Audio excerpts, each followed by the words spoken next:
घरात काय सुक्या भाजीला नव्हतं. मी हरभरा डाळ भिजायला घातली 4-5 तास आणि डाळ घेतली भिजवलेली, जिरं घेतले, कोथिंबीर घेतली, मीठ घेतले, आपले रोजचा मसाला घेतलाय आणि कांदा घेतलाय चिरून.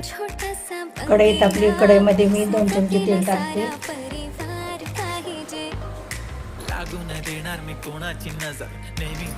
जिरं फोडणीला टाकते. जिरं तडतडलं की कांदा टाकते. कांदा भाजत आलाय, मी घेतलेला मसाला टाकते, वरतून मीठ टाकते. तसंच भिजवलेली हरभऱ्याची डाळ आहे ती त्यात मी टाकते.